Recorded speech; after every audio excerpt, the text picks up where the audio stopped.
Good evening, everyone. Christine Richardson here from Natural Healing. Tonight, I wanted to share with you an overview over different varieties of protein.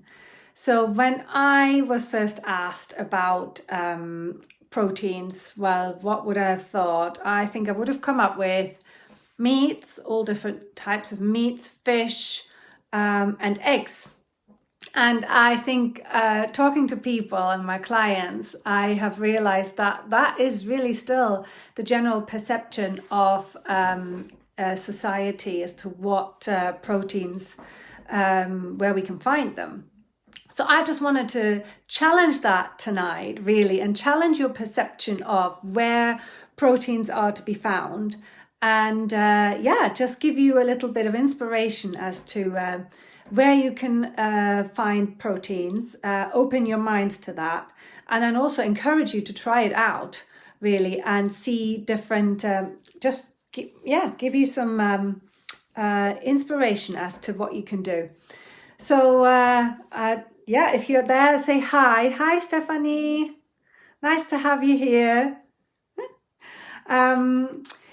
So really, I think if you've answered meat, fish, and eggs as well, then you will be very surprised that actually, like I quoted earlier on last week, there is no nutrient in the world that cannot be provided to our bodies better than from plants.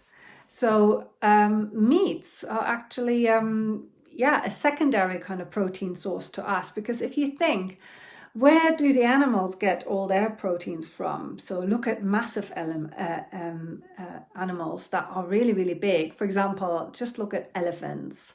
They eat nothing but greens, nothing but plants, leaves, etc. Then we have got our more local ones, that's cows. They eat nothing but grass. That's where they get their proteins from. And then obviously they synthesize that in their bodies and we then eat them. But it makes it an even harder, a more complex step for our bodies to break down the proteins, because it is obviously much more complex provided to our body. So what you really want to be doing is do the same thing that these massive and strong animals are doing, which is eat more greens that provide us with these fantastic proteins. So proteins make up the building blocks of our organs, muscle, skin, and hormones. And your body needs proteins to maintain and repair tissues. So our children need it for growing. So obviously we need to make sure that they get lots of protein. But we actually probably don't consume enough good quality protein and are then finding ourselves snacking and craving. So some studies show that if we were to eat better quality and more protein, so most people eat about 15% protein in their diet. If you increase that to 25 to 30%, then you probably would find that your satiation levels are greater and your cravings are dropping. So now to give you just a few examples, because what I want to do now is keep my lives short for your sake, because I know you're busy moms, families are always the priority. And obviously, it's lockdown. We have so much to do. And the last thing you want to do is be spending it on here forever and a day. So I have put together a little list for you. Obviously, looking at what I've done last week with the nut milks, you will not be surprised that nuts and seeds are like a fantastic source of proteins. And obviously any product that you can derive from them. So whether that is a nut milk or whether that is a nut yogurt or nut cheese, whatever you can think of. Obviously nut butter is fantastic. So they are fantastic sources of protein. Often they provide a higher protein content than the meats that we eat. So, for example, the number one seed in terms of protein content is hemp seed, followed by pumpkin seeds and linseeds. Sunflower seeds are fantastic as well, and obviously chia seeds and sesame seeds. So here we already have a few things that we can turn into. Say you're making raw chocolate, it can be hidden into that beautifully, or you're making muesli bars, or you're making your own healthy crunchy muesli, which is what I do, and I add lots of seeds in it in order to have a high protein content in there, which means that I am taking in really good quality nutrients which keep me full for longer, and obviously my family as well, because if we eat breakfast at 8 o'clock in the morning and then they have to last till 12 or 1 o'clock until they have lunch, I really don't want any one of us feeling hungry in the middle of the morning and lingering for snacks. So by eating a fantastic protein-filled breakfast, you're actually helping your body along. And also it helps to reduce the cravings later on in the day. So seeds is one thing. Then nuts are very much high on the protein agenda. So we've got almonds, which are fantastic, and they're probably the highest protein content out there. And we also have pistachios and cashews, peanuts. So you can make butter, nut butter out of all of them, which is an amazing kind of spread for your breakfast, or that could be a snack. Like I love fruit cut open with nut butter spread on it and raw cacao sprinkled on top of it. It's fantastic high protein snack, because what you want to be doing is eating the good quality protein snacks that ties you over until you have your next meal, and actually it really nourishes you. And yeah, it's not empty calories, so that's a really good one. Another one I've put down, which I love, I'm just making a raw cake, so it's all just soaked nuts, seeds and dates. Dates are a fantastic source of protein, they're full of it. So if you are into making nut bars or cakes or flapjacks, they can be added there. Obviously in your big porridge, in your breakfast to sweeten, you can make date syrup. So these are all nice ideas, and they're high protein.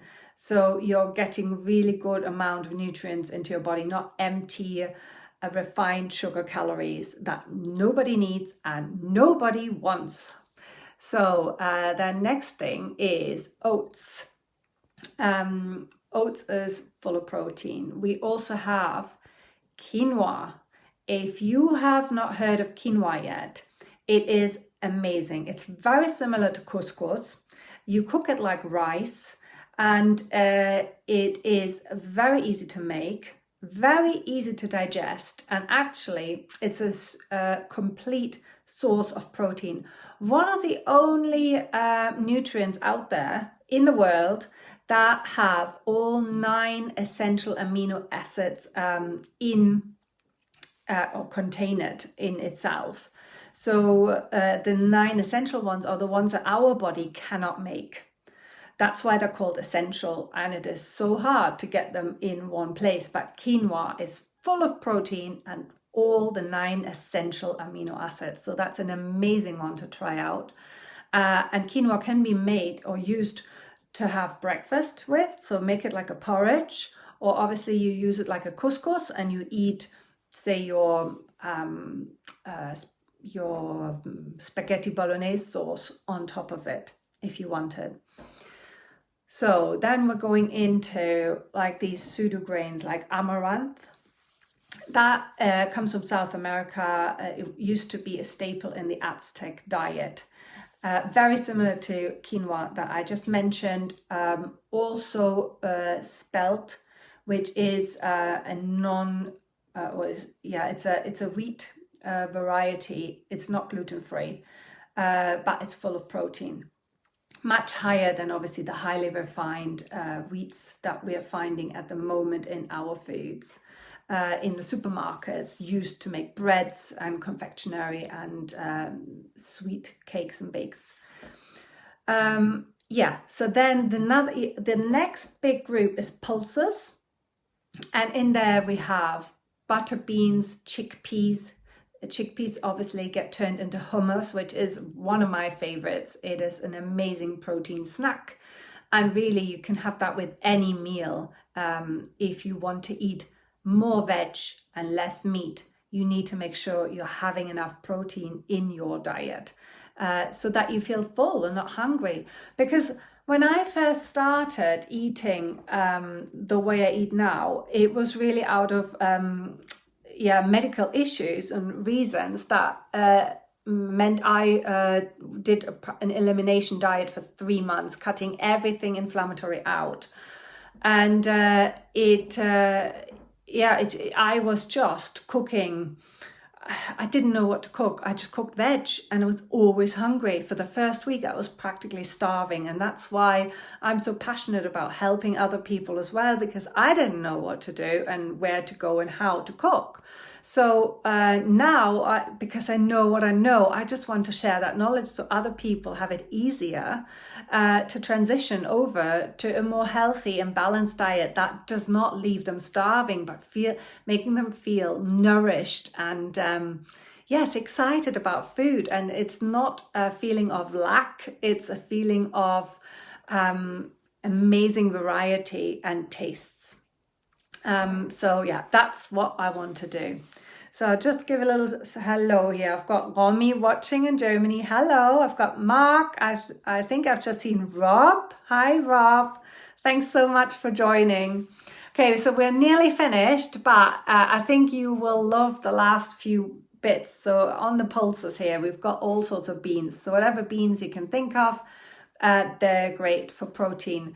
Vegetables high in protein, you will probably not believe it, but there's broccoli and Brussels sprouts. So if you have them on your plate, forget about the steak. You can just have broccoli. Well, not that you want that all the time. But other things that are really high in protein, and this is how, for example, people who also do a lot of fitness, they do not have to miss out. You can just have fantastic food. If you know how to mix it together and what to put together, you can be a vegan athlete that is a super achiever. For example, people who eat vegan will probably also like, I'm not vegan, but I really like mixing things up. So I have some superfood powders that I try out. So for example, spirulina and chlorella, they are high in protein. I also use seaweeds, and I posted about that when we were in Scotland on holiday, because the seaweed that I use actually comes from Scotland because I live in the UK. So dulse, kelp, nori, wakame, those seaweeds all are high in protein. Other things as well that you can consider is eating tofu and kefir, which is actually a drink. So there you've got it. I've actually got an entire A4 page that I've just mentioned to you of non-meat protein sources that often are higher in protein or same amount of protein than meat. And I'm going to leave you with this comparison here that I'm going to post later on this week, is 100 grams of beef versus 250 grams of black beans. Okay, so I'm going to post this out, but it's got the same amount of protein, but the beans have 0 grams of saturated fats, which is great for our bodies, and means it's a lot easier to digest as well, and for our liver to process. It's got a lot more fiber, the beans, than the meat, which means it transitions through our intestinal tract nice and slowly, releasing all its nutrients, whereas the beef animal protein is very hard in comparison to veg protein for our bodies to digest and to process. And that's why often it sits a lot longer in our intestinal tract and causes havoc, because it is so hard to digest. So the body is really wrestling with animal protein. But in the comparison, the 100 grams of beans and the 250 grams of black beans, the black beans have way more minerals and vitamins. So that's fantastic. The black beans have no cholesterol, whereas the beef has got 75 grams of cholesterol. And obviously, you will not be surprised that the beef is way more expensive to pay for, about £2.50 per 100 grams in comparison to about 35p for the black beans per 100 grams. So that is a really interesting consideration. So if you are keen to try out some more veg proteins, then I have got the perfect recipe for you. It's a family favorite of mine, and it is a vegan spaghetti bolognese. It is made with portobello mushrooms. You only need 2. You can download it for free. I'll post the link again underneath the video, but it's already in the title of the video. So you go to that link and you'll get it there for free. You just have to enter your name and your email address. And then you can get that recipe and cook it at home in your own time and let me know what you think. It's wonderful. One tip for that one, portobello mushrooms, really that is the great one to use because that gives it the taste. But the mushrooms belong to the kind of the clean dozen that you want to eat, where you want to be buying organic if you can. Not only does that mean it's got a lot less pesticides in it, because mushrooms and berries really soak up the pesticides and it's very hard to wash them out. But also the taste is just greater. So in this particular recipe, I've tried it with both non-organic and organic, and the organic will make it just that, take it to the next level. But if you don't have it, that's fine. Just cook with whatever portobello mushrooms you can find. It will be a great taste experience just to start, and compare it to your normal spaghetti bolognese, which leaves me feeling really, really heavy and like I'm falling into food coma.